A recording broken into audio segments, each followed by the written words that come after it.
mint the nation's trust. These four simple words capture the profound and urgent mission behind the Coinage Act of 1792.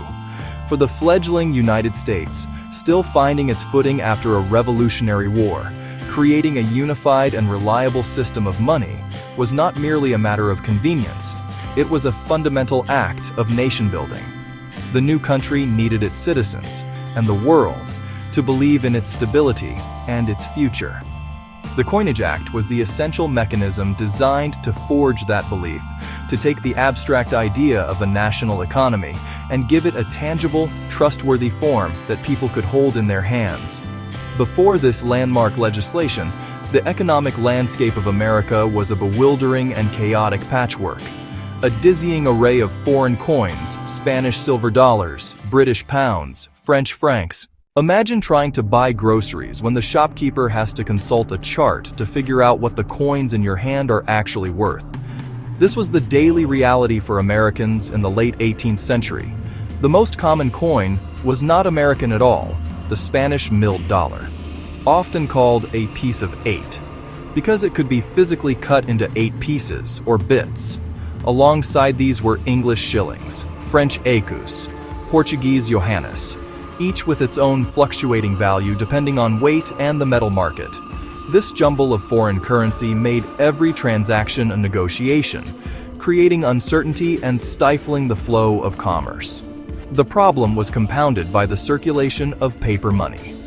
During the Revolutionary War, the Continental Congress had issued its own currency, the Continental, which quickly became worthless due to massive overprinting and a lack of backing, giving rise to the bitter phrase, "not worth a continental."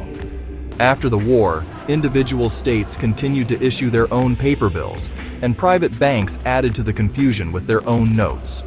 The value of this paper was often suspect.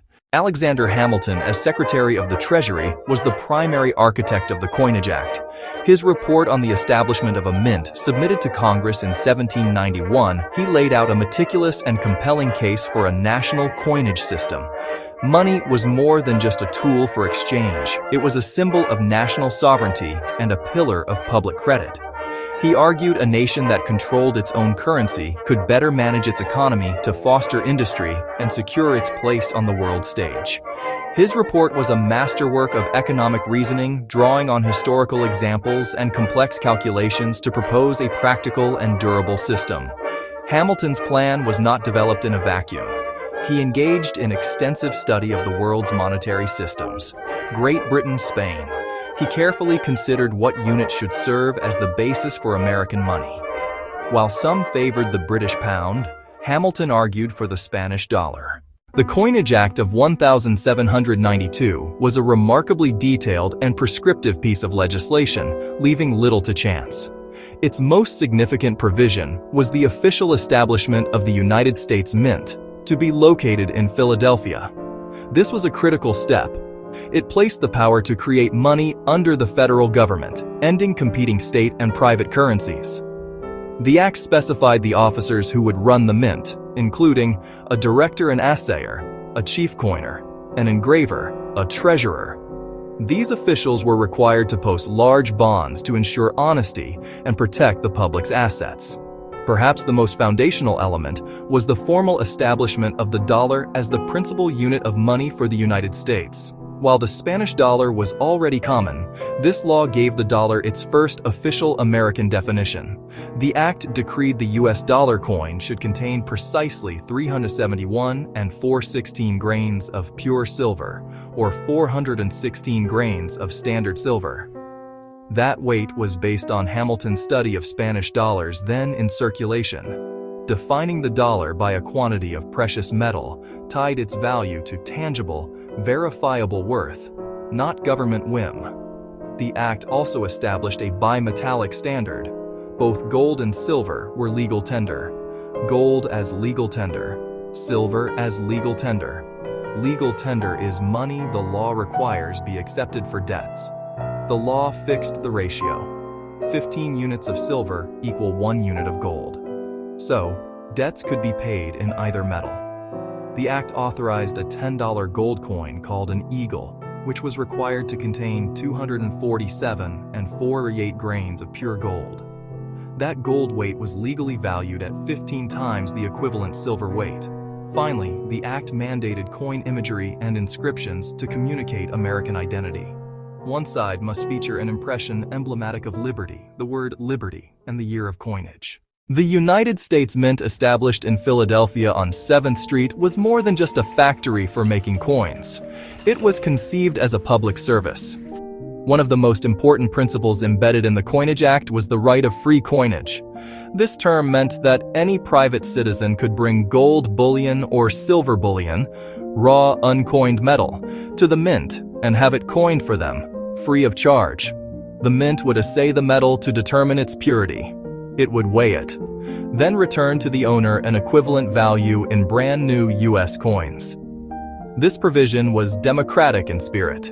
It empowered individuals to convert their own precious metals directly into the nation's official currency. While the act allowed for free coinage, it also gave depositors a choice. They could wait for their exact metal to be processed and coined, or receive immediate payment in existing coins from the mint's treasurer for a small fee.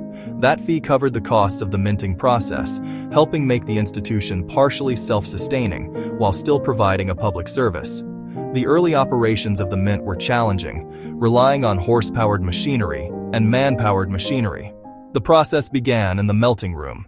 Those ingots were passed through heavy rollers again and again to flatten them into strips at the precise thickness for each denomination. Blank coins, planches, were punched from the strips.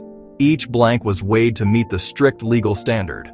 Then planches were fed into a coining press, struck with immense force between two dies, imprinting official designs on both sides simultaneously.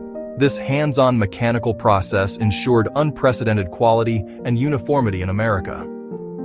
Every coin that left the mint carried an implicit guarantee from the United States government. Its weight, its purity, and its design were legally mandated and verifiable. This contrasted with often worn foreign coins, clipped foreign coins, and counterfeit foreign coins that had dominated the economy. By opening its doors through free coinage and producing a high-quality, standardized product, the mint steadily replaced the chaos of the old system with the order and reliability of the new national currency. The designs mandated by the Coinage Act were not merely decorative. They were carefully chosen symbols intended to project the values and identity. The requirement for an emblem emblematic of liberty on the obverse, the head side, of every coin was a powerful political statement. The first designs chosen by the mint featured a flowing-haired figure of Lady Liberty, her face turned to the side, looking forward. This image was a direct rejection of the European tradition of featuring the portrait of a monarch on coinage. Instead of a king or queen, America's coins celebrated an abstract ideal, the very principle upon which the nation was founded. On the reverse, the tail side, the act called for a representation of an eagle, adopted as the national bird in 1782. The first silver coins featured a slender, naturalistic eagle, often within a wreath. This symbol was meant to convey strength, independence, sovereignty. The inclusion of the words United States of America was critically important. It was a declaration of unity, stamping a national identity onto the medium of commerce that flowed through every state. The very first U.S. coins struck for circulation were copper cents in 1793. Their initial design, known as the chain cent, proved controversial. The reverse featured a chain of 13 interlocking links meant to symbolize the unity of the states. Some critics felt the chain was crude and unattractive, with some suggesting it evoked slavery rather than unity.